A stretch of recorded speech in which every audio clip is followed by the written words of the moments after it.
Okay, hi everyone. Welcome to today's Charity Village webinar. My name is Luigi Marshall and I'm the Marketing Communications Director with Charity Village. Before we start today's webinar, I'd like to do a few introductions and quickly run through some housekeeping items. For those of you who may be joining a Charity Village webinar for the first time, Charity Village is Canada's largest online job board for the nonprofit sector.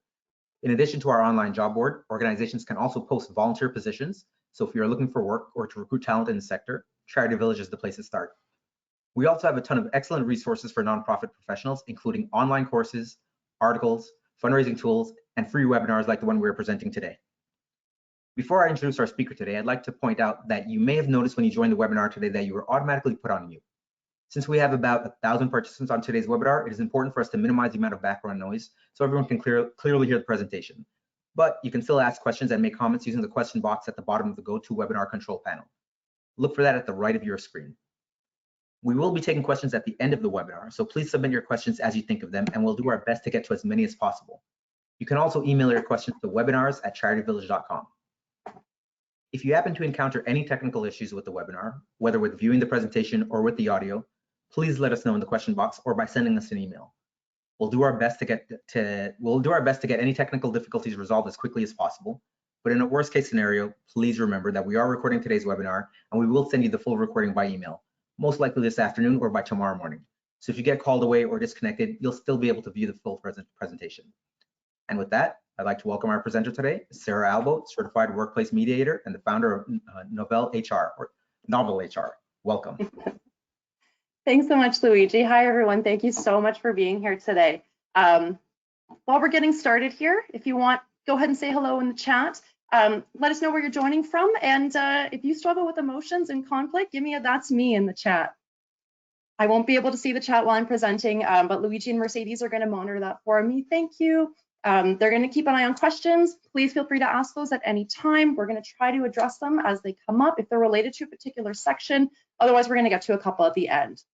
We might go a little over time. If you've been to one of my webinars before, you know I pack a lot of information in the session. So anything we don't answer today, please feel free to email me afterwards. My contact info is on the last slide there.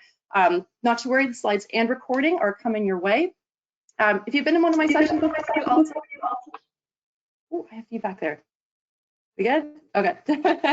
If you've been in one of my sessions before, you know that I read from a script. I just want to make sure that I cover all the information I had planned for you and don't wander off. It makes it so much easier to put the captions on the recording afterwards. If you'd like a copy of the transcript to read along later, I'm happy to provide that for you as well. So again, welcome everyone. Thanks for joining in today. This topic is near and dear to my heart, and that's because it's something that I've really struggled with and I've done a lot of work on. Personally, I think emotions are one of the hardest things to deal with in conflict, and this is something I hear from clients and friends and colleagues as well. So I have good news and bad news for you. My intention for this session isn't to help you get rid of emotions, even the more challenging ones. We are human. Emotions are a part of our physiology. We don't get to choose what emotions we experience or to what intensity. But the good news here is that emotions are designed to come and go. We can work on how we integrate them and respond to them, especially in challenging situations. So as always, before we get started, a couple things I'd like to mention.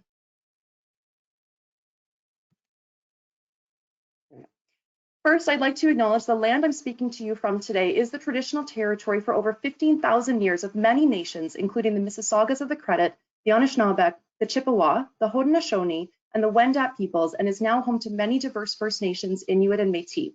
The area now known as Toronto, the city skyline displayed on the screen right now, is covered by Treaty 13 and the Dish with One Spoon Wampum Belt Covenant, which bound inhabitants to share the territory and protect the land. And as a settler, I strive to share in this promise. I also like to start with an acknowledgement of how prevalent that white Western influence is in psychology, and that's going to show up a lot today. There's a few people's work that I'll be referencing, and while there are more female voices in the conversation, they're still typically white Westerners.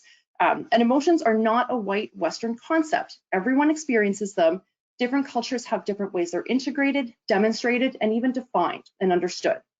You see this sometimes. There's an emotional concept in English that doesn't translate into another language or culture.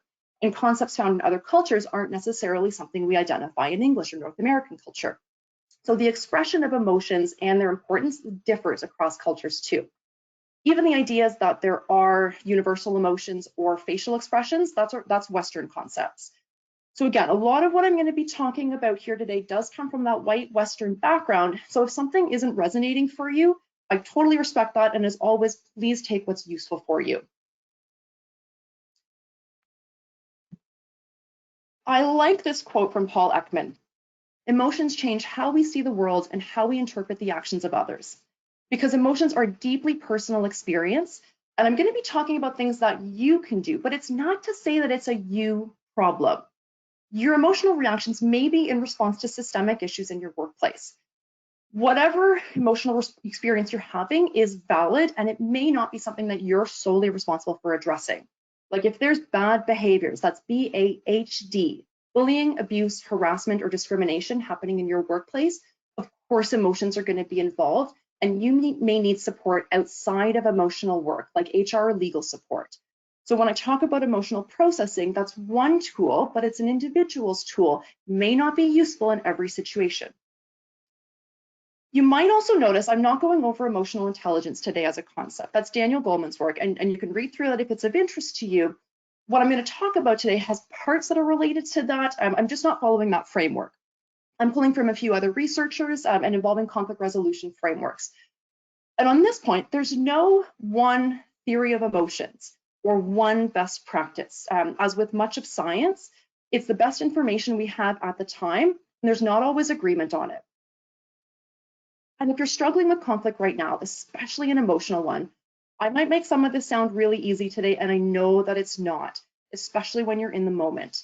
My hope today is to give you some strategies that you can use, but just know that there is support available. And if you're struggling with conflict or you've tried some of these things and they haven't worked, it doesn't mean that you're bad at this. These can be difficult, and it's a practice that I think we all struggle with to some extent. So I encourage you to keep trying, might be with support in some fashion. So here's what I thought would be helpful for us to go over today. I'll start with some background information on emotions. It's a little bit of content we've covered before, but I think it's really helpful to have a foundation and understanding. Then I'm going to speak more on emotions and interpersonal conflict, and then we'll talk about integrating emotions and one component in the workplace that needs to be present. So there's two parts to this. There's the individual work, and then the context in which we find ourselves when these emotions come up, like the other party or in the organization. At the end, again, we'll do Q&A. Anything I don't or can't answer for you today, I'm going to go and find the answers for you, and I'll pop them into the newsletter later on. So let me start with the not so good news. Conflict is inevitable, especially in the workplace. We spend a lot of time there with people that have different personalities, working styles, communication styles, perspectives, and different needs, goals, priorities, and life experiences. We don't always get to choose who we work with. We're going to get into situations where we don't agree. And I know that it can be really hard, but avoiding conflict is likely to lead to a buildup of stress and emotions. And ignoring emotions doesn't make them go away. Might actually have the opposite effect where they come out unexpectedly and not necessarily constructively. And I'm sorry to tell you, I don't have a magic wand to teach you how to make emotions go away. It's also not necessarily constructive. Emotions are an important part of our human experience, and they give us information. In my opinion, we're going a little too far in the opposite direction of trying to be calm all the time or not having emotions. That's a conversation for another day, but here's some good news. Figuring out how to work with your emotions is a very learnable thing to do. Starts with just having an awareness of them. What's coming up? What might be some reasons for that? And you already have those answers inside of you. Might just take a little support, resourcing, and practice to bring them out. That's what we do in coaching and mediation, but I also want to give you some of those tools today. So a quick little intro about me. My name is Sarah Albo. My pronouns are she, her. I'm a certified workplace mediator and trainer, conflict coach. Yes, that's a thing. An HR consultant. And so I help employees and organizations reduce the time, costs, and stress associated with destructive workplace conflicts, either through preparation or facilitation. I like to take a relationship building and strengths approach. I do have a business degree. Don't let that fool you. My focus is on the people in the organization, and I hope that comes across for you today. My background is also mental health.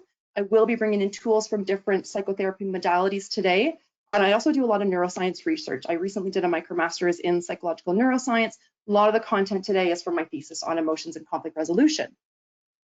Ultimately, my goal is to support people as they go through these difficult situations, whether that's through teaching, coaching, or actually there with them as a mediator.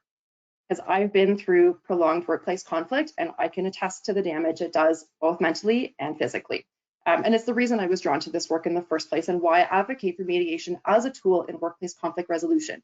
You don't have to go through these situations alone. So let's start with the definition here, or actually I should say a lack of a definition. There is currently no clear, accepted, technical definition of emotion in the scientific literature. If we can't define it, then we certainly can't have an accurate measurement of it. Does that matter? Maybe not if you're not running an experiment, but I think it speaks to the fact that we are really using our own understanding of emotions and that they're a deeply personal experience based on our physiology, our childhood experiences, and how we've been taught to understand emotions. This is before we even add on our adult experiences and our language capabilities to describe our emotions. Martha Nussbaum makes an important connection here with how emotions impact our behavior. The understanding of any single emotion is incomplete unless its narrative history is graphed and studied for the light it sheds on the present response. So we have to understand both the current and historical context of the emotional experience. I'm going to come back to this, but I will highlight it now. What can actually be helpful when dealing with an emotional response is to check in. Is this a now emotion or a back then emotion? And what I mean by that is, can we look at whether the emotion is actually related to the situation at hand, or if it's something from our history that's coming up?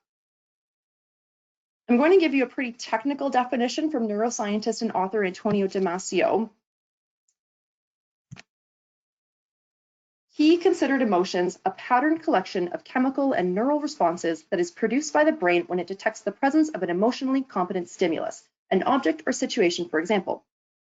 I warned you it was technical, but it basically just means that we have a reaction in our brain and body in response to typically something outside of ourselves. It can be internal as well.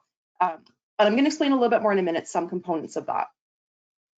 Damasio also provided a thorough definition for feelings compared to emotions. So feelings are the mental representation of the physiological changes that characterize emotions. So how we think about them or could describe them. In the same article, he also talked about the subjective nature of feelings. They're being private, hidden from outside viewers, and can be difficult to analyze. He believed that these characteristics were projected onto emotions so that they were also seen to be subjective, private, hidden, and difficult to make meaning of. A lot of the time, feelings and emotions are used interchangeably, even in some dictionary definitions. They're used in each other's definition, which is not particularly useful.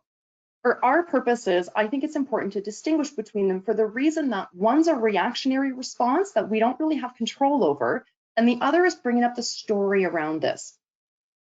How you define these two concepts is up to you, but for our purposes today, I'll be talking more about emotions as that physiological response and feelings as the cognitive interpretation of that response.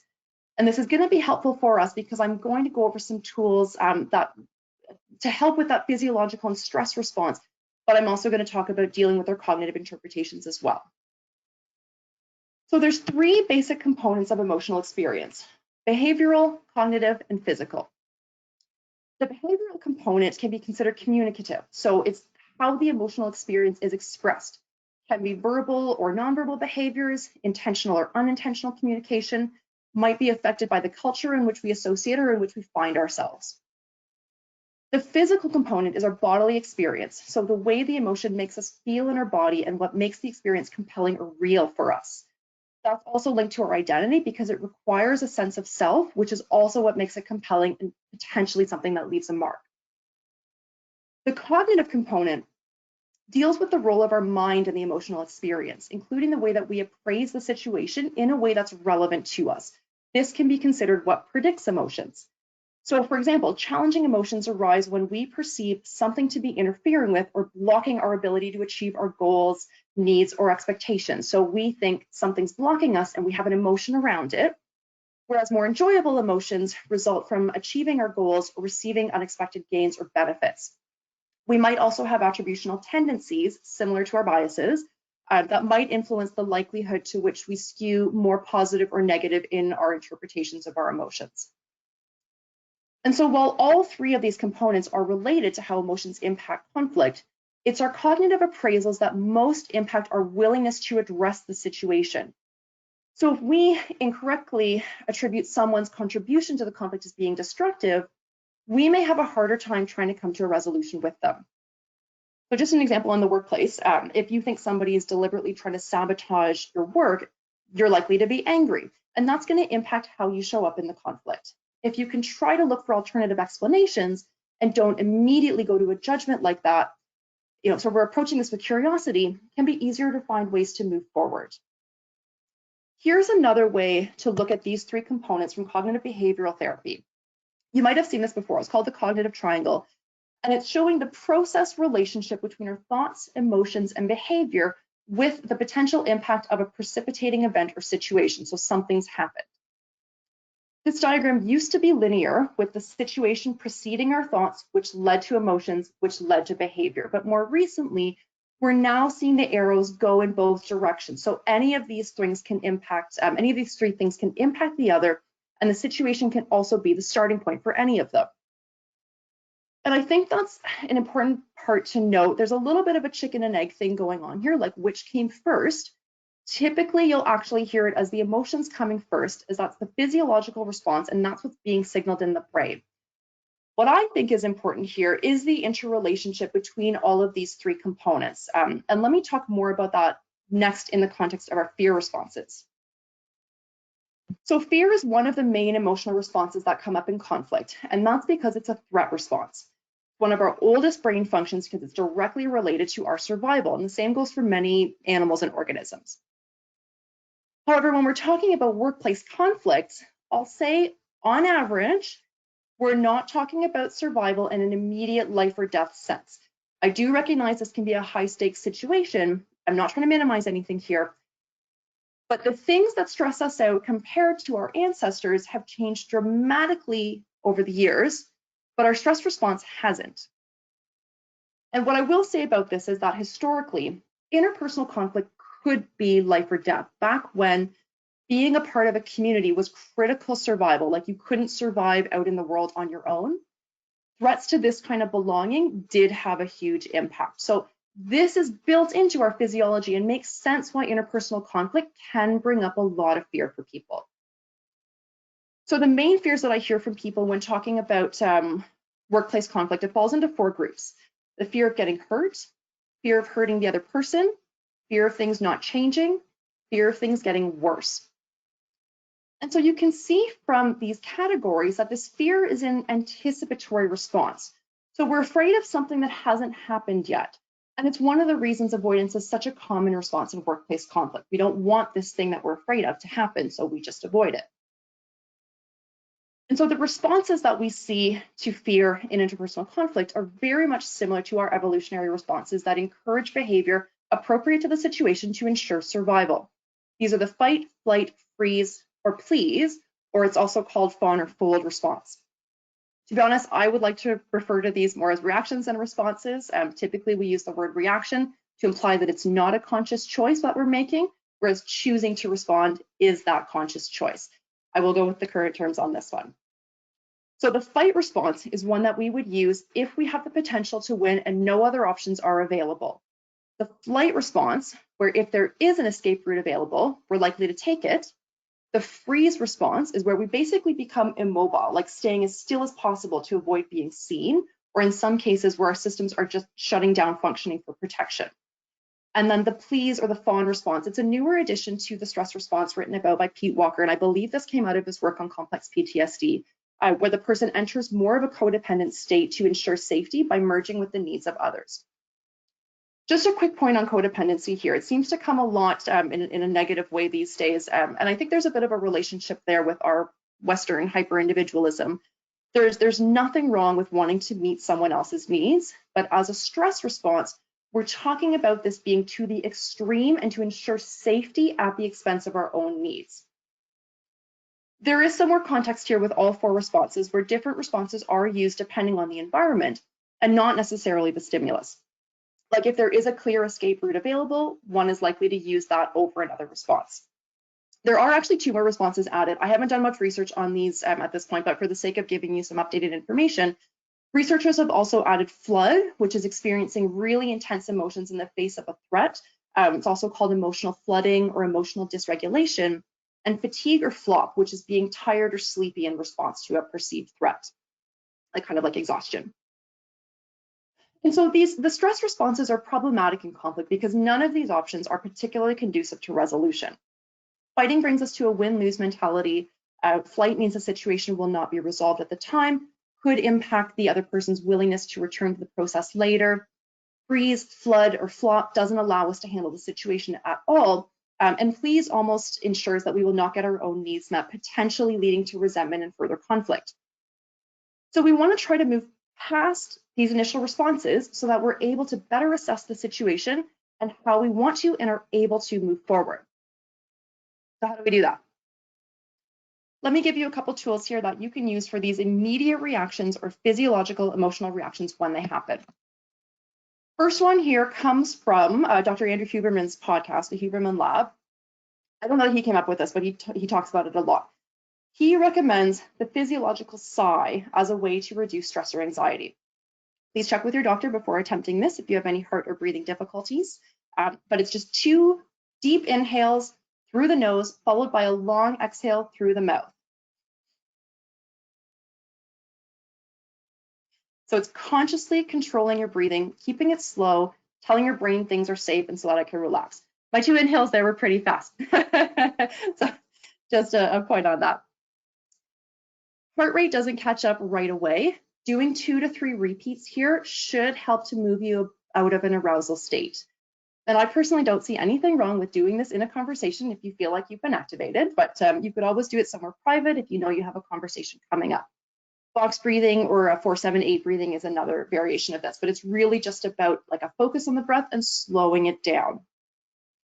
Something else you can try is cold water, even just on your wrists or a drink of ice water. You don't have to go right for the cold plunge or shower, but that is a way of interrupting looping thoughts.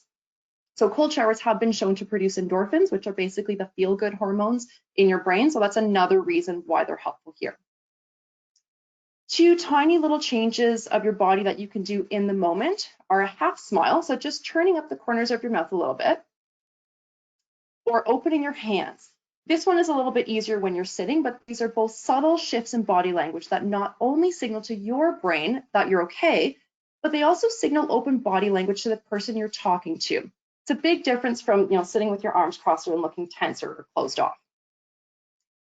Some emotional reactions may have a lot of energy around them. So physical exercise or movement, if that's available to you, can be helpful. Even muscle tensing and relaxation. The level of vigorousness is up to you. Some people find something more intense helpful. Others may want to do something more slow and calming. You may also want to incorporate fresh air into this. I would be remiss if I didn't mention mindfulness here. There's all sorts of different kinds of meditation, whether that's for you or not. One part of mindfulness that can be really helpful in these situations is just to take that step back and look at the situation without judgment, just curiosity for what's going on. There's also the separating of the experience. So instead of I'm furious right now, I'm experiencing anger, or I'm noticing that I'm feeling angry. Much lower intensity. There's another one here that comes from bystander training, and that's to use something like a catchphrase. So if you're in a conflict with someone or a situation where an emotional reaction comes up, it can be helpful to have a word or a phrase that you can use as your go-to to create some space to process the reaction. It could be like a whoa, stop, or even something funny like bananas. That one might feel inappropriate for your workplace. I totally get that. Make these things your own. This is actually something that I've incorporated into team training. Come up with a word together so everyone knows when things have escalated and it's time to take a minute to address it. Once you've tried an intervention, it can be helpful just to look at the intensity change with some metrics. So assigning a value to the initial state and then to the change state. So for example, when I was really mad, I was at a 9, and then after cold water, I'm at a 5. In coaching, I might ask you what it would take to get to a 1 or a 2, or even just a lower number, but it can be helpful to put values on these things that are typically abstract. And then you can compare them over time and watch your progression. So last time I had to talk to this person, I was at a 7. This time I was prepared and I was at a 3 for emotional reactivity. So I think I said this earlier, but these are learnable skills, techniques, interventions, whatever you want to call them. There's no shortage of things that you can do in these situations, and I have more for you later on today, even more that we do in coaching.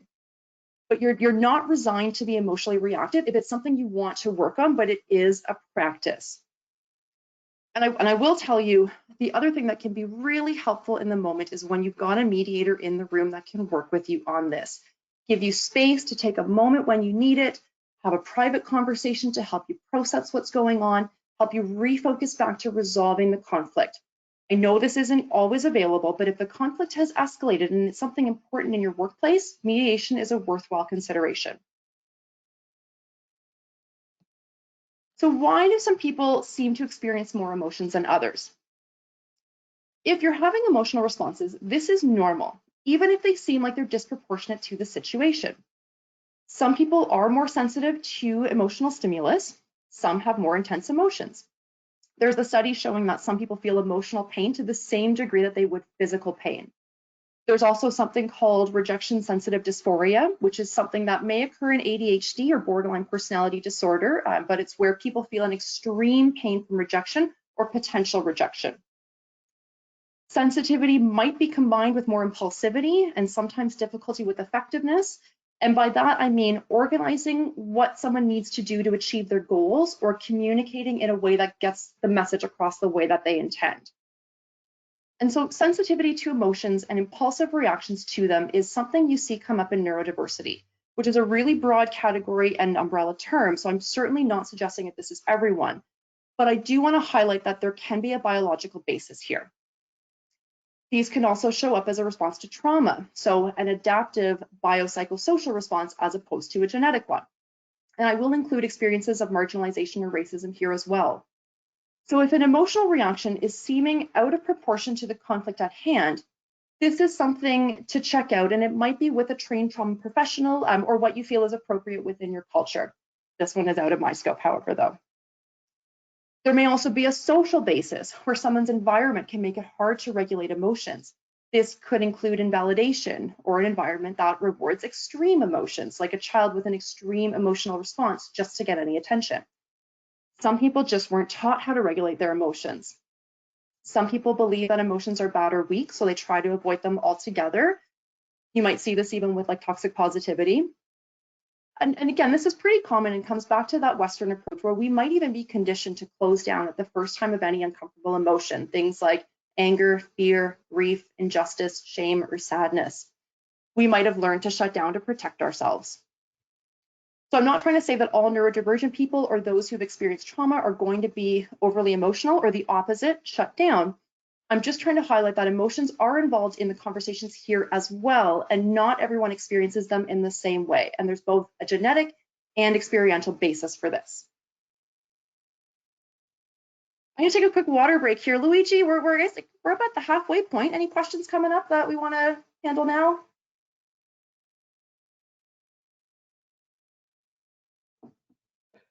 I think we can keep going, push through. We have a lot of questions that are coming in. We're compiling them at the moment. What I will say is that those that are here, you're very fortunate. We're getting a lot of requests from attendees who weren't able, to make it for access to the recording. We will provide, as I said at the beginning, we will be providing the recording after the webinar. All right. Not to worry, webinar slides, transcript if you need it, and when you get to watch it, when you watch it again, you can slow my voice down. I know I speed up now and again, and I apologize for that. I'm very passionate about this stuff and I get a little excited. I'm trying to keep it at a manageable rate though. I'm going to move us a little bit more towards the interpersonal conflict part of this session. So let me start with an actual definition of conflict. And this one comes from one of my instructors and mentors, Cindy Noble. She's one of the pioneers of the conflict coaching field, and her framework is called the synergy model of conflict management coaching. She offers this definition as a starting point. Conflict may be defined as the inevitable differences between people that provide opportunities to improve relationships, clarify situations, and accept or reconcile differences. It occurs when people perceive their values, needs, and or identity, they're challenged, threatened, or undermined. And I want to highlight one other thing here as well. When we're talking about conflict and resolving conflict, I'm talking about places where you could, practically bring two people together to have a conversation to try to resolve something. We talked earlier about bad behaviors, BAHD, bullying, abuse, harassment, and discrimination. That's not necessarily what we're talking about here. So previously, emotions were actually considered irrational and detrimental to the conflict resolution process. And actually, this is a Western bias that emotions are irrational, or in the workplace that they're unprofessional. And it's really only about the last 20 years that emotions have been brought into the conversation. There actually was a time when researchers weren't able to come to a conclusion on what place emotions should have, even in theories of the mind and behavior, not just in conflict. It used to be negotiations were considered a process by which parties with non-matching preferences would jointly decide on how to allocate resources, considering it more of a problem to be solved rather than an opportunity for human interaction. And ideally, yes, that's what we want to get to. It's that both gain, or us versus the problem, rather than the me versus you or win-lose mentality. But we don't typically start there. To be in conflict is to be emotionally activated. Emotions are a cause and driver of conflict. That is, they bring it up and they keep it going. And we have to get through that emotional activation before we can get to the problem-solving part. Emotion and logic were actually considered two separate functions of the brain, and in about the past 10 years, they're now seen as being more interacting systems, with studies showing that emotions affect how we think and solve cognitive tasks. There is no left brain, right brain distinction where some people are emotional and some are logical. That's a neuroscience myth that's been debunked according to Lisa Feldman Barrett. Emotions are their information about what's important to us, and it's when we can understand and appreciate the emotions of others while at the same time integrating our own emotional experience, that's when we're going to be able to respond constructively. On this point about conflict being constructive, the Mediation Training Institute at Eckerd College has another model, and they also talk about conflict as inevitable, but they split it into two categories: constructive and destructive conflict, and corresponding constructive and destructive responses to conflict. So it starts with something happening, or what they call your hot buttons, things that you find frustrating or irritating in the workplace, like someone being unreliable or a micromanager. This initiates the conflict, and then the next behaviors, constructive or destructive, I'm just going to flip forward for a second to show you these. I will go back to the slide in a second. These behaviors are what drives the conflict towards being more constructive versus destructive. And you can see here we've got expressing emotions as a constructive response and hiding emotions as a destructive response. I'm going to leave it at that for now, because I'm going to come back to that when we talk more about tools you can use. Going back.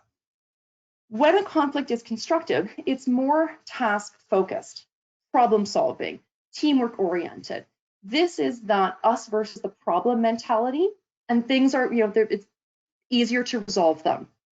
On the other side, when the conflict is destructive, it's called person-focused or affective. And we've got more challenging emotions, maybe more intensity, there might be personal attacks, and it's back to that me versus you mentality. Makes it really hard to resolve the conflict in that kind of state. So coming back to emotions, emotions motivate action, action to engage or action to avoid. Accumulated levels of emotions, called emotional energy, they fuel conflicts and how people behave. These researchers call them positive and negative, so I'm going to stick with these names. Their study found positive emotional energy encouraged collaboration through confidence, trust, and willingness to take action, whereas negative emotional energy represented anger, resentment, and drove more conflictual action. A loss of emotional energy was characterized by feelings like shame and hopelessness, leading to a lower tendency to take action or engage in the conflict. So let me talk about anger here for a second. Even though it's being referred to as part of negative emotional energy, it's important to understand anger as one of our foundational emotions. As an emotional experience, anger lets us know when a boundary has been crossed or when something is important to us. It may also signify a loss. Like sadness, as I would almost say, almost always is involving a loss, so too might anger. In conflict, anger can be both a feeling and a tool. For this reason, it's really important that we check out with ourselves and others what's really driving the anger and separating the feeling from the behavior, which might be something like aggression. See if we can move it towards something more constructive in the conversation. So back to loss, this is actually one of the things that can come up with anger specifically. If you're finding that emotion is coming up for you in conflict, you can check that out. What have I, or what am I losing here? And I don't mean like in a possession sense. It could be one of your values that's been impacted, like a loss of relationship, loss of independence, loss of freedom. This in turn can lead to an understanding of what we need or may need to ask for. I'm going to come back to more ways you can work with anger, but first, there's another two emotions that come up a lot in the conflict, and that's guilt and shame. These two emotions are considered significant to regulating moral behavior because they come up in interpersonal situations where some impact has caused the relationship to be threatened. I just saw something the other day saying the definitions were backwards, but I'm still going to go with this definition, with guilt and shame being very separate emotions due to their different orientations. Guilt is in response to a particular action committed, whereas shame is more associated with who we are as a person being seen in a negative light. It's the difference between what I did and who I am.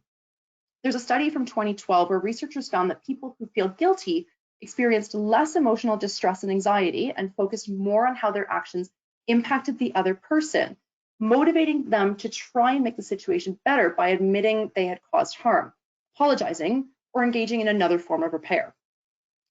People who feel shame felt more threatened than those who felt guilt due to the perceived negative evaluation from others. Their responses actually varied between aggressive and avoidant. So the researchers found guilt had the potential to strengthen relationships due to the person feeling compelled to take responsibility and making an effort to understand the other person's perspective. Shame was found to have the opposite effect. And it's basically someone experiencing guilt will have more of a concern for others. Someone experiencing shame will have a higher level of concern for self. The authors also suggested that the non-cooperative behaviors used by someone experiencing shame include competition, neglect, avoidance, and obliging, which appear to be quite similar to our previously mentioned fight, flight, freeze, or fawn responses. So for this reason, we could potentially consider shame a response as more likely to induce the stress response in a way that's not productive to the conflict. While it's not specifically an emotion, it's a behavioral response that stems from them. So I did want to touch on self-criticism. Sarah, because I think yes. I'm sorry to interrupt, but just because your prompt, I think it got a few questions rolling in, and I don't necessarily want to wait till the end. Can we take just a couple questions? You betcha, Luigi. Thanks for stopping. Perfect. So first question, any guidance on how you support a team working with someone on the spectrum who doesn't always pick up social cues, but also doesn't know the person is on the spectrum because the other person doesn't want to disclose? Oh, I see. Okay, so it hasn't actually come up with the team. So I think when we're talking about a specific situation like that, that's something that we want to do some more specific, like that we're talking about specialized work there. And one of the things that I've heard is helpful, I actually saw a presentation on this last year, the year before maybe, but they were talking about how to support people on the spectrum in the workplace. And one of the things that really stood out to me in this presentation was talking to the person about how they'd like to be supported and bringing them into that conversation to really, like, you're supporting them, but you're also giving them some autonomy there as well, because each of those situations is going to be so unique. I think it's important to involve the person in what's happening there. And I think, I'm going to talk about this in a later slide, but compassion and self-compassion are also really important things to incorporate into these kinds of situations. I know a lot of the questions are going to come up around, like, what do I do in this specific situation? And I totally get that. It's a little hard. Sometimes those can be hard to answer just because I can use a lot more context, but that, I hope I've covered a little bit of it off for you there. I don't specialize in working with somebody on the spectrum though, so that is, I would look to get some support from somebody that does. Does that make sense? I think that's a great answer. I know you'd love to continue. I'd love to, toss another one, at you, because I'm seeing a few interesting ones here. And this one, drink of water while you do that. This one isn't as specific. It's specific, but I think it could apply in various settings though as well. Though, how do you protect yourself as a neurodiverse employee in a conflicted small team of people? Yeah, the smaller your team gets, the harder this. It can be harder. Sometimes it can be easier, depending on the team itself. If it's something that you don't want to share with people. This is a tough one. I have a similar situation going on somewhere else where there's a person that I know to be neurodivergent. The rest of the group does not know that they're neurodivergent. And so sometimes people aren't really giving them the support and the grace that they need, as they're trying to be constructive in this group. So I think, within a small team, is there somebody that you can go to for support? Is there someone you trust? Is there something specific you can ask for that's supportive without necessarily disclosing what it is that you're experiencing? But I think that's, with small teams, I'm going to come to this, I was going to keep this for the end. I'm going to come to it. One of the most important things in dealing with conflict and dealing with emotions is trust. So as a team, can you try to set that as a foundation and build off that? That's the kind of thing that's really going to be supportive. That makes sense? I will come back to more of that kind of thing later. I know I opened up the neurodiversity conversation there, but again, some of these situations do get really specific, and I just want to ask some more questions to try to help support the person in that specific way that I can. And again, if you have questions about this stuff and you want to have a one-to-one conversation, just email me after the presentation. I'm always happy to chat through these kinds of things. Thanks. We'll let you go on. Perfect. Okay, where was I here? Self-criticism. That's where we're coming back to. Not specifically an emotion. It's a behavioral response that stems from them. So I want to touch on it because I think it perpetuates a negative emotional cycle, and it shows up frequently as a particularly destructive response to conflict. According to the conflict dynamics profile, it's the most frequently used of the destructive responses to conflict. And it's basically a person ruminating about the situation, thinking about things they wish they had said or done, typically incorporates a negative self-evaluation. So this might bring about feelings of helplessness, shame, or anger at oneself for not handling the situation more effectively. This self-induced stressful evaluation, it can be problematic because it can reinforce an avoidant pattern of dealing with conflict due to negative emotions that may arise before, during, or after the conflict. So, okay, we've talked a lot about what emotions are, how they come up, and how they impact us in conflict. And so let's get to a little bit more of the how-to part. I've talked about several of these before. The first suggestion for dealing with emotions comes from Martha Nussbaum's work, and it involves accepting emotions as part of the reasoning process itself. So rather than looking at emotions and reasons being two separate processes that we engage in, know that they're intertwined through various brain regions and impact to each other. I know I didn't get into the neuroscience behind this today. I'm sorry, I only have an hour. Lisa Feldman Barrett talks about this as well. Emotions are complex systems. Reason doesn't rule emotion, but it's a part of the system. The second one here, Nussbaum also discussed how while emotions are complex cognitive structures, they have a narrative form. So we shape our emotional and ethical reality through the stories we tell ourselves about who we are and what we feel. Her work was actually again echoed by Barrett when she talked about how the words we use impact ourselves and others. And while the content may not be particularly problematic, the way we talk about it is. So she gives us an example using the words anxiety and depression, referring to them as just labels, whereas there's other words to describe the experience using arousal and sensation. I've used this example before, but here's a personal one to illustrate. If I said I was anxious about this presentation, that might actually escalate things for me and make me feel even worse. If I can put some more detail into it, like I'm feeling really nervous about this presentation in case I forget what I'm going to say, I can feel my stomach in knots. So I've got a physical sensation and a story I'm telling myself about it. And if I can add even more specificity and try to look at where the story's coming from, I can start to make more movements there. Getting more specific here is called emotional granularity. Once we're better able to label our experience, this leads to even more resiliency. Two resources that are really helpful for this, and we're going to include these with the slide deck when it's sent out, the Feelings and Needs list from the Center for Nonviolent Communication website and the Wheel of Emotions. It shows ones that are really similar to each other, so you can kind of help determine where you are based on the intensity you're experiencing.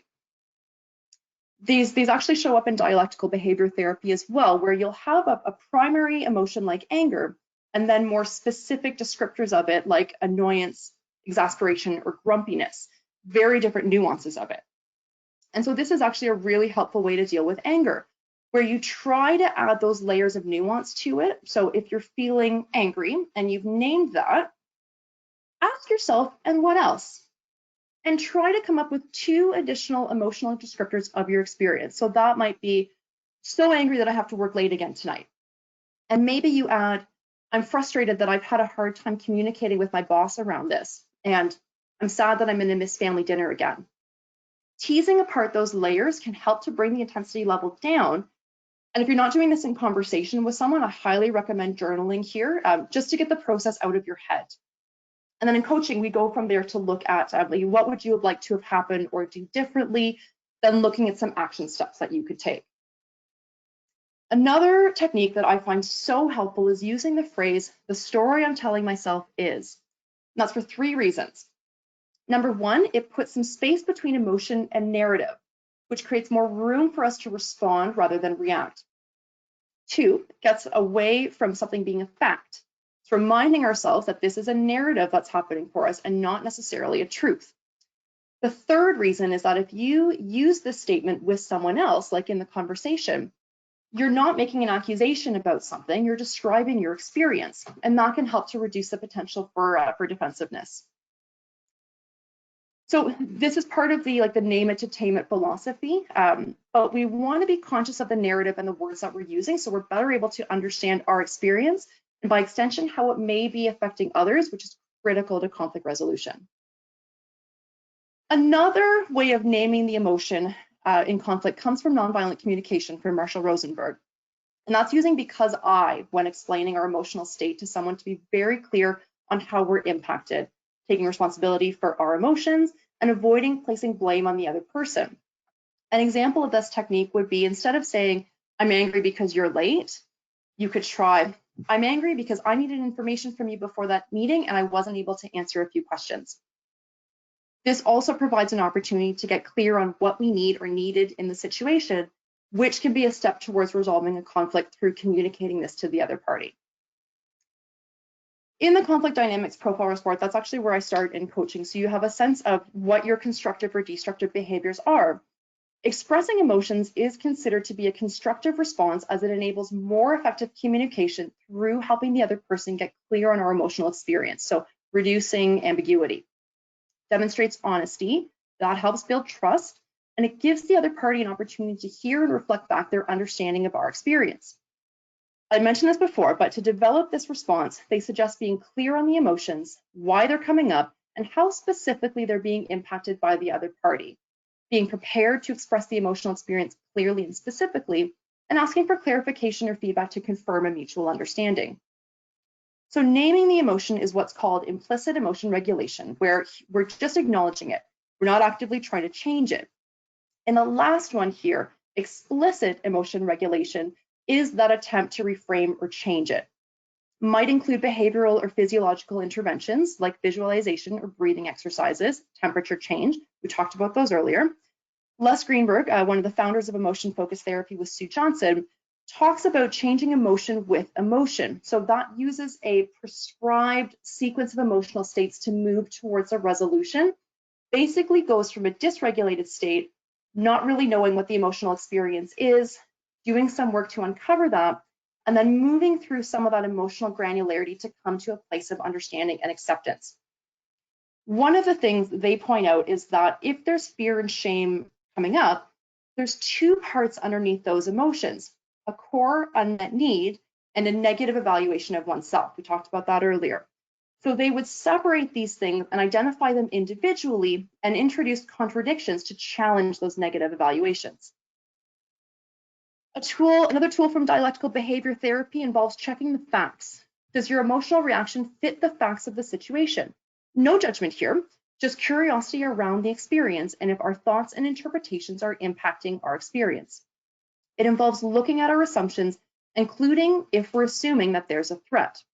And I think this also relates to something we talked about earlier, and that's to take a look at, is this a now emotion or is this a back then emotion? There's also a counterintuitive approach to dealing with emotions. Don't talk about emotions or feelings. Instead, you can talk about your values, what you've lost in the situation, or what's important to you. And this can be especially helpful in conflict resolution because it points directly to what our needs may be, rather than a state that somebody may have trouble identifying and articulating. Identifying what one has lost or what they're afraid of losing points directly to what they value and what they may need to ask for. That's coming out of emotional logic work.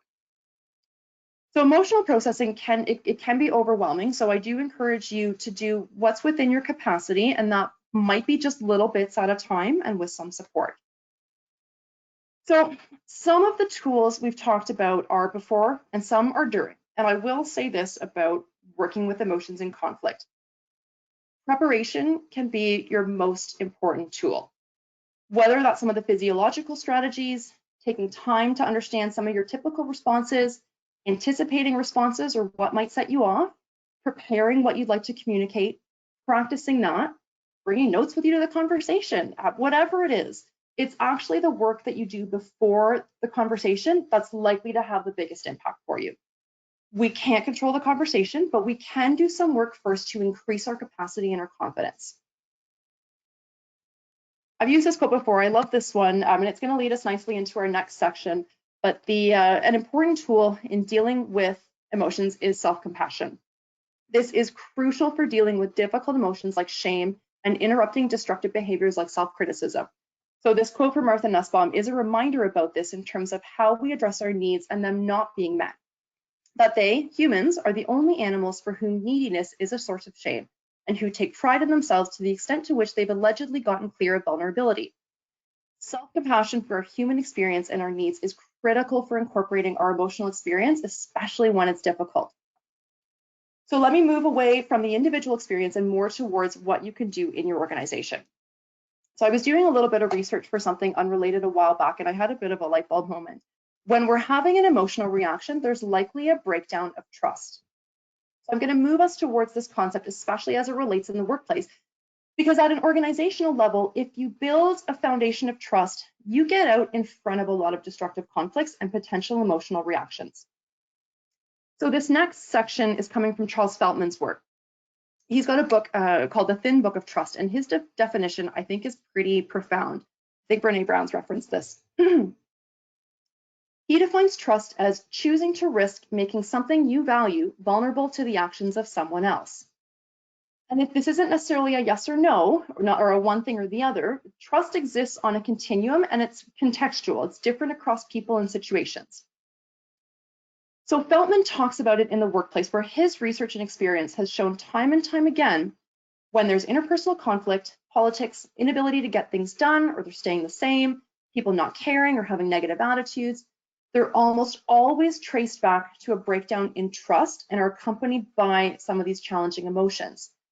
On the flip side, successful companies where people are innovative, have constructive conflict and debate about ideas, have fun working together, he usually finds strong, trusting relationships. It's also a part of having psychological safety or not. And on the opposite side of our continuum, that's distrust. So it's essentially the opposite of trust in that it's a choice not to make yourself vulnerable to another person's actions. It's a general assessment that what is important to me is not safe with this person in this situation or any situation. And in these kinds of situations, we tend to want to protect ourselves. So if we start protecting ourselves, the strategies we're likely to use are what we would consider destructive behaviors in conflict: avoiding, attacks, withholding, demeaning. They're likely to reduce the other person's trust in us, and so the cycle continues. So people typically rate their own trustworthiness higher than others. So keep in mind, people may be thinking this about you as well. They think that they are more trustworthy than you are. People are acting on their assessments of how trustworthy you are, not what you think. Misconceptions can create perceptions. So here's what Feltman includes as 4 components of trust and what people base their assessments on: sincerity, reliability, confidence, and care. Sincerity is, I mean what I say what I mean, and act accordingly. It's really an assessment of our honesty and that our actions line up with our words, and this helps set up future expectations. Reliability. You can count on me to deliver what I promised, so we follow through with our commitments. Competence. I know I can do this, and I need to learn how to do that. And that we've done the work of thinking through something or getting evidence, we've demonstrated our capabilities, we're delegating to the right people. Care. We're in this together. This is the assessment that we've got the other person's interest in mind as well as our own when we make decisions and take actions. This is the one that's arguably the most important for building lasting trust. And I think there's also a recurring theme in these four of openness and clarity. These are also really important to building safety through trust. And you'll notice these are all behavior-based criteria. It's not just a sense of the person, it's a what are they doing that you're assessing. One more point on clarity. People may define these things differently in the same way that they define trust or safety differently. So I'll encourage you to reflect on the following. You can ask yourself a couple of these questions. What indicates to you that there's trust in a relationship, specifically a workplace relationship, but you can use this for any relationship? How would you respond if someone you work with told you they didn't trust you? What could you ask them in order to understand their specific concerns? What behaviors or actions have led to your assessment of distrust with another person? It could be helpful if you want to, like if you need to rebuild trust with somebody or if they need to rebuild it with you. Might give you a sense of what else you needed in that situation. When you're in a conflict and it's bringing up some challenging emotions, you can ask yourself, what do I not trust here? If we go back to the constructive behaviors of workplace conflict, you could look at what would I need to trust to use one of these strategies? One of which might be expressing emotions or reaching out to the other person. Now, I'm in no way saying that this is all the responsibility of an employee to take on entirely. This is also about following through on policies and holding people accountable when necessary. One of the reasons people avoid conflict is that they don't think anything will change. When there's been a breach of trust, it's important to rebuild it, and that's not a quick process. It involves consistency and repetition of the components we just talked about and ongoing conversations about everyone's experience. Because trust is fundamental to our sense of safety, autonomy, and dignity as human beings. It's a critical part of every relationship we have. When we trust someone, we feel safe with them. And that's where, if an emotional reaction comes up, we're better able to handle it in a constructive way. So let's recap quick and then we'll get to some questions.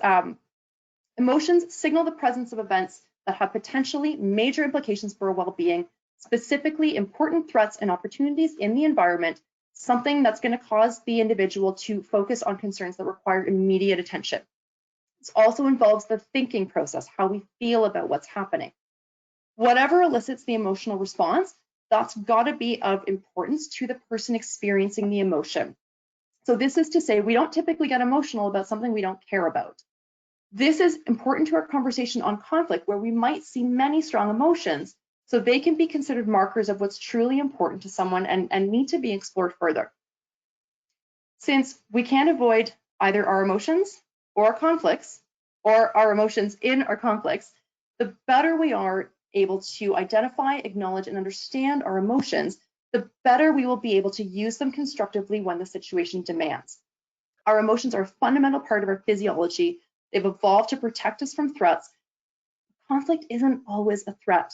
It's also a necessary and fundamental part of our human experience. Sorry, excuse me, Sarah. Oh, yes. Yeah, I know we're at the 1 hour mark. remind everybody that you will receive a copy of the recording, afterwards. So we understand that some people may have to go. We will continue for the next few minutes, but for those of you who do have to go, thank you for joining us, and you will receive a copy of the recording.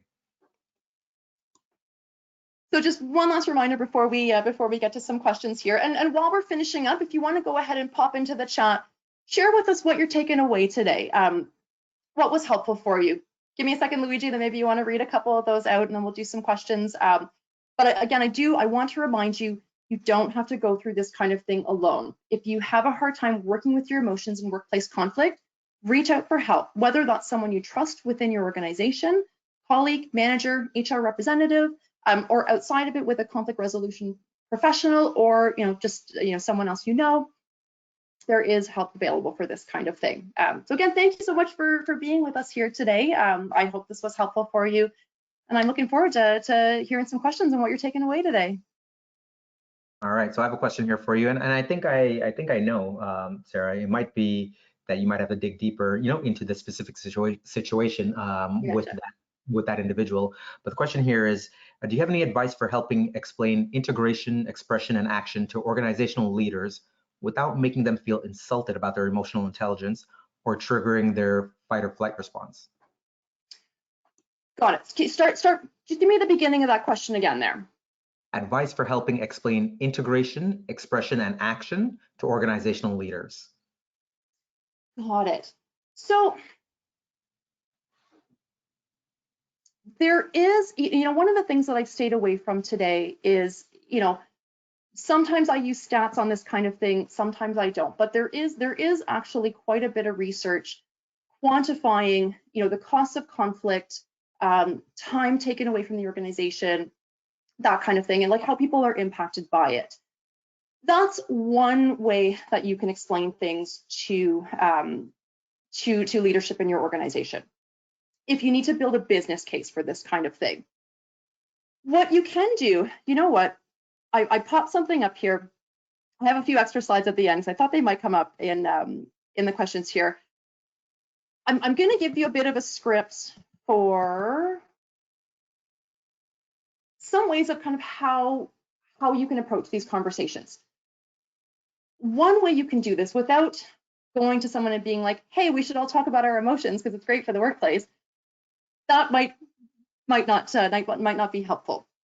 What you can do in the workplace, talk about the behavior that you're seeing, whatever that might be, whether that's people are having challenges communicating with each other, people aren't whatever it might be. Talk about the behavior. You can tie that in the organization. We have a little bit of a gem here that we can use, tying it to like what's an organizational outcome or risk, and then adding in something at the end around how can we work together, how can we support to do this. And this is where you might suggest, here's what we might be able to do to help solve this problem. That can be one way to really help push these things in organizations when you're tying it to like an organizational outcome or risk. If you're just checking in with someone, you don't necessarily need to do that, but still talk about the behavior. That can really help to bring down a bit of defensiveness because there's an observable behavior. I hope that helped. Let me come back to the Q&A slide. There's a similar question. It might be a similar response. I'm not sure. It's a bit related. How do you navigate conflict and need for trust building when there's a power differential between manager and employee? Yes, this is a big one that comes up. Most frequent conflicts, that I've seen when I've surveyed people, it's either peers or manager employee. So we almost have to talk about this in two parts. So we have a power differential. Again, this is where something like, I'm just going to leave it on this one because I think it's just really helpful. This came out of training from the Mediation Training Institute as well. This is one of their foundational pieces that they find is really helpful to have these conversations. If you're an employee and you have to talk to your manager, one of the other things that I hear a lot in this situation is, people are like, your job security might be at risk. That is a valid and legitimate fear. What can you do if you need to mitigate something like that? That's one consideration. Here, this is where really, tying something to that organizational issue, that can be really helpful. I was having a conversation actually with somebody the other day, and they were talking about how there was a problem going on between two employees. One employee was like, let's do mediation. So HR went to the other person and was like, yep, here's an option. We'd like to bring you two in for mediation. Because these two, they had to work together. If you don't actually have to work with someone, that's a bit of a different story. But if you have to work together, and the one person didn't want to do that, there were no repercussions for that person. Like, this was just allowed to fester, and it was harming. I think it was customer service outcomes was the specific situation. So tying it in there, and we did talk about this a little bit earlier. Like, policies have to be, if you have having policies around this can be really helpful, and then you've got to stick to them. This is part of that trust building as well.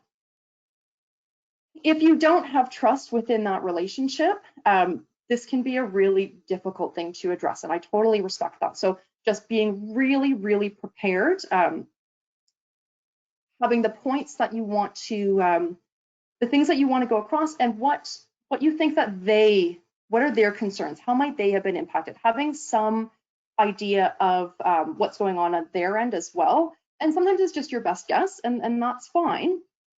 But that's going to be really helpful in these situations as well. One other thing that I've heard around this, I mean, you don't necessarily have to address everything. You know, that's up to you and what's within your capacity. Something's happened about 3 times.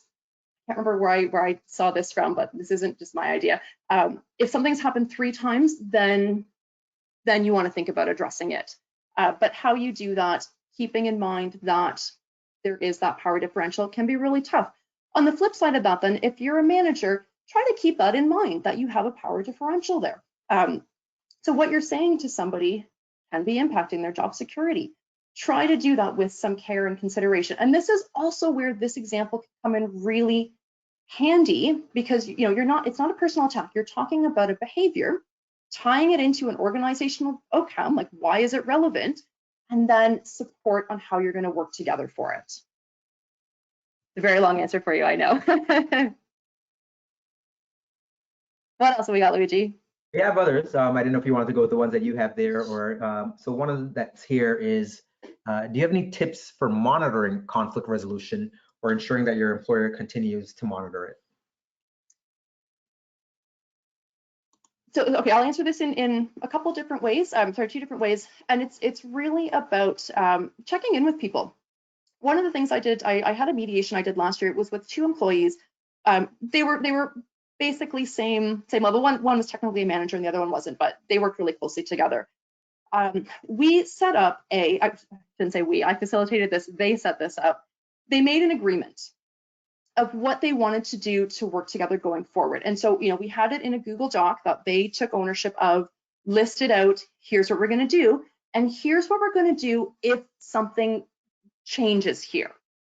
So having that, have some checkpoints after this. So if you've got a significant conflict and you brought it to a resolution, you can always do trial resolutions as well. Like, let's, you know, here's what we've agreed to. Let's try this for 3 months and see if it works. Then let's revisit it. That's an option. But checking in on these things, but be really clear. So one of the other things that we did here, they had someone else that they were reporting to. I didn't report back to this person, they reported back. So they took ownership of their resolution and how they were going to work forward. And this person knew what the expectations were and you know, if what would happen if things needed to be looked at going forward. On the employer side, if you know that people have come to resolution, check in with them on it. Check in periodically and look for some, you know, if you're starting to see any signs that the resolution isn't working, just check in with people about it. All right. Another one that we have here. Can you give recommendations on how to get over defensiveness that can derail interactions? Yeah. So again, I'll do this 2 parts. If this is, you know, if I'm a person in conflict and I'm getting really defensive about what someone's saying to me, one of the, you know, first thing I want to do is just try to depersonalize that, and just, you know, knowing that like this is not, I don't necessarily have to agree with what they're saying. Check that out. Do you want to check it out? You know, check out the feedback with somebody else that you trust that can give you some objective, can give you an objective opinion on it. And just looking at where some of that defensiveness is coming from. If that's a typical reaction, where did that come from? I was reading something the other day. I almost included this. I'm glad this question came up so I can include it. But the researcher, I forget their names. I apologize for that. I'm probably getting the name of this wrong. But the researcher was talking about trying to look at your primal story. So when this kind of reaction comes up, if you can think back to where was the first time that this happened? If you could, you know, or what's your earliest memory of this kind of thing? Start to look at that kind of thing as well. Some of these can be difficult things to look at, So you may want to do that with support, whether that's someone you trust, mental health professional, somebody else within your, that you're comfortable talking to. Defensiveness, especially, it almost reminds me, it kind of comes back to that like avoidance or like approach or avoidance. And we're closing off in that situation. We're trying to protect ourselves. Where's that coming from and what's that about? So looking into that. And if you're finding you're getting defensive, if you're not agreeing with the other person saying, you may want to come away from the conversation and try to get some evidence against that. But I would even just reflect back to them what they're saying, like just acknowledge what they're saying. Again, always going to be context with these kinds of things. That may not be appropriate for your situation. If the other person is getting defensive, I would just acknowledge that with them and just, let them know, like, even before you go into these kinds of conversations, what's the point that you're trying to get across and why? This is why I'm leaving the script up here. This can be really helpful. Like, describe the behavior, organizational outcome. But if you're trying to give somebody feedback and they're getting really defensive, I would just explore that with them and just, let them know why you're giving them the feedback, why it's important, and try to help them. Give them here's what I'd like you to do instead, because this is where you can actually do some work on these kinds of things and give people clear direction that they can follow. All right, Sarah, I think we're going to wrap up with one more question, and this question is quite specific, but then I'm going to take the tail end of it, which isn't specific. It's and what they're asking at the end of their question is, what is the best strategy to move on while the conflict is being addressed? Yep. So this, it's funny. I've had a couple people asking me questions like, what's the best this, or what's the best one is the one that's going to work for you. So whether that's, do you need to remove yourself from the situation? Do you need to get some more support somewhere else? Do you need to change something that you're doing? It's really an opportunity to look at, what are my needs in the situation? What are the other person's needs in the situation? And how do we, if you still have to work with this person, what can you do there? And again, asking for support, whether that's your manager, HR, or somebody outside of there, that can be really helpful in these kinds of situations. I think I had a thought for something else on that one too, but this one, to the extent that you're able to take care of yourself. So if you know you have to see this person, if you have a meeting with them 3 o'clock on a Thursday, can you take some time to do some of the tools that we talked about earlier beforehand? Can you space out, like, can you have a half hour after the meeting, or whatever it is for you, but can you have some space afterwards where you can, step away from your computer, go for a walk or something like that? Can you come together and then separate in a way that's supportive for you? Thinking through a bunch of those kinds of different things, talking through them as well, because it's, like I said at the beginning, we don't always get to choose who we work with, and I know that can be a really difficult thing to do. So just, how can you take the best care of yourself within those kinds of situations, get support where you need to, and even ask for adjustments on the job if you need to as well. Awesome, thank you very much. Sarah, thank you for a great presentation. Do you have any final comments before we sign off today? As I always say, nobody is born good at conflict resolution. And it's not necessarily something that we learn along the way. So please don't be hard on yourself if this is something that's difficult for you. And support is available. These are all the ways to reach me here. I haven't been very active on social media lately, but I'm going to pick that up throughout the fall. But you are more than welcome to email me if you have any questions. And thank you so much. I really appreciate everybody being here today. Thank you. I just want to remind everyone that you'll receive a follow-up email later today with a link to the webinar recording. And please feel free to share this link with your colleagues. The email will also include a survey link that you can fill out with your feedback on today's webinar. On behalf of Charity Village, thank you very much for joining us today, and I wish you all a wonderful rest of your day. Thanks, everyone.